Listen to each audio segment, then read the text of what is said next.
Hello, and welcome to CSI Global Fuelcast. I'm Rob Wood. We begin this broadcast with gas price news. According to CSI Enterprises, the national average passed $3.78. That's more than 7 cents from earlier this week. Around the nation, California stood at $3.93, Colorado is at $3.62, and New Jersey is $3.59.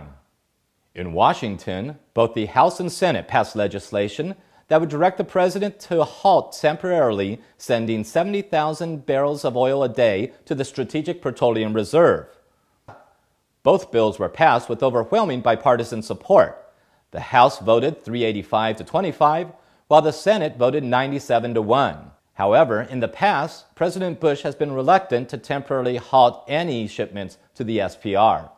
Experts predict that this plan could save 5 to 24 cents per gallon.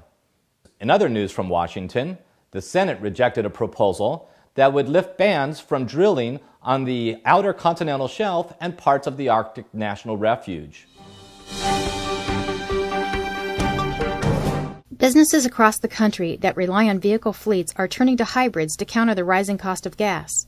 The Atlanta Journal-Constitution reports that Coca-Cola has transitioned about 325 of the 800 cars and SUVs used by its sales representatives to hybrids and expects to change out another 225 by the end of the year.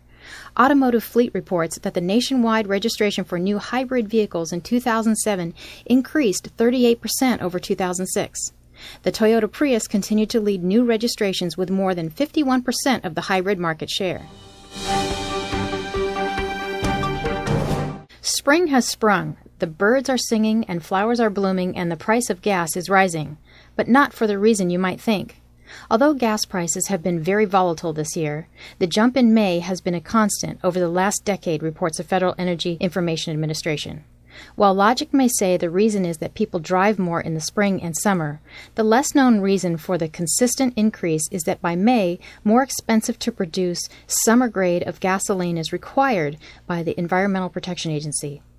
Technically, the difference deals with controlling the vapor pressure that allows dangerous emissions to be released into the atmosphere. The EPA introduced regulations in 1989 and most recently adjusted them in 1995. Today, cities and states have also enforced their own regulations. Unlike when gas prices fluctuate because of supply and demand, world activities or even trouble at a refinery, this summer increase is certain, and fleet businesses should plan accordingly.